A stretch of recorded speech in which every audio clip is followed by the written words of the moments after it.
Hello అందరికీ, welcome to our channel SVL non stop. నేను మీ శ్రావణి. ఈరోజు ఎంతో రుచికరమైన కొరమేను చేపల పులుసు నా స్టైల్లో ఎలా చేయాలో చేసి చూపిస్తాను రండి.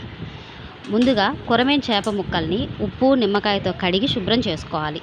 అలా శుభ్రం చేసుకున్న ముక్కల్లో తగినంత ఉప్పు, పావు టీ స్పూన్ పసుపు, 3 టేబుల్ స్పూన్స్ కారం. మీరు స్పైస్ తినేదాన్ని బట్టి కారం మీరు ఎక్కువ లేదా తక్కువ అడ్జస్ట్ చేసుకోవచ్చు.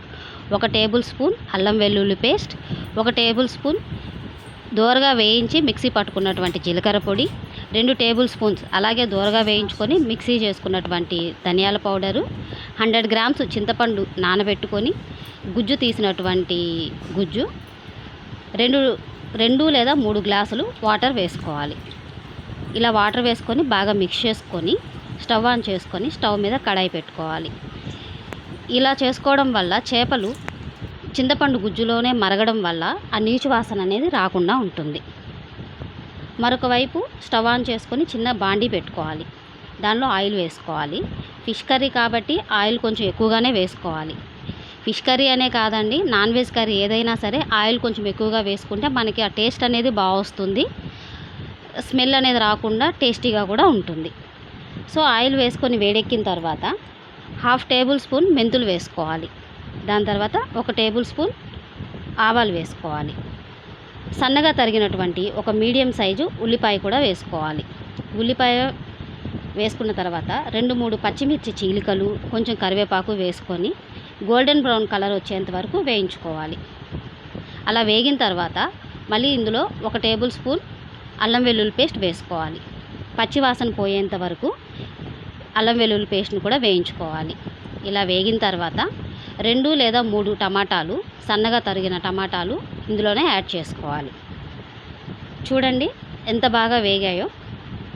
ఇప్పుడు ఈ వేగిన ఈ మొత్తం మిశ్రమాన్ని మనం ఇటు పక్క మరుగుతుంది కదా మన చేపల పులుసు, ఆ పులుసులో యాడ్ చేసుకోవాలి. ఇలా యాడ్ చేసుకోవడం వల్ల అంటే డైరెక్ట్గా వేసుకుంటారు కొంతమంది, ఇట్లా వేయించకుండా సపరేట్గా ఆ పులుసులోనే వేసేసుకుంటారు, నెల్లూరు చేపల పులుసు అని చెప్పి. దానికంటే కూడా నాకు తెలిసి ఇలా వేసుకోవడం వల్ల కర్రీకి మంచి టేస్ట్ అనేది వస్తుంది. ఒకసారి ఇలా ట్రై చేయండి. ఇలా వేసుకొని ముక్కలు తగలకుండా గరిటతో ఒకసారి కలుపుకోవాలి. లేదు అని అంటే కడాయిని 2 వైపులా పట్టుకొని కదుపుతూ కూడా కలుపుకోవచ్చు. నేను అది ఎలా అనేది కూడా మీకు ముందు వీడియోలో చూపిస్తాను. ప్రజెంట్ అయితే నేనైతే గరిటతోనే కలుపుకుంటున్నాను. ముక్కలు తగలకుండా, ముక్కలు విరగకుండా కలుపుకుంటున్నాను. ఇలా ఈ చేపల పులుసు ఒక 20 నిమిషాల వరకు ఉడికించుకోవాలి.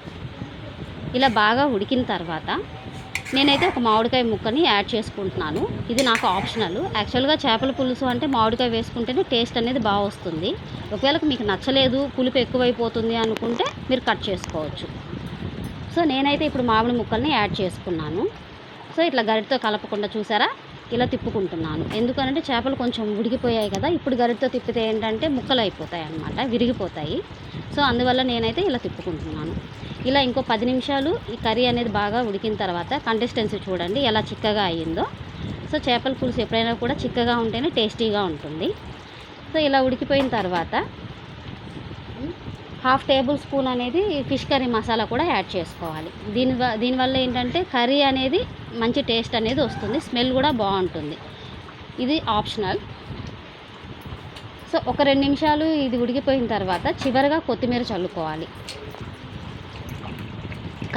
కొత్తిమీర చల్లుకొని దాన్ని ఒకసారి ఇలా తిప్పుకోవాలి. వీడియోలో చూపించిన విధంగా తిప్పుకోవాలి. అంతే, కొరమేను చేపల పులుసు ఎంతో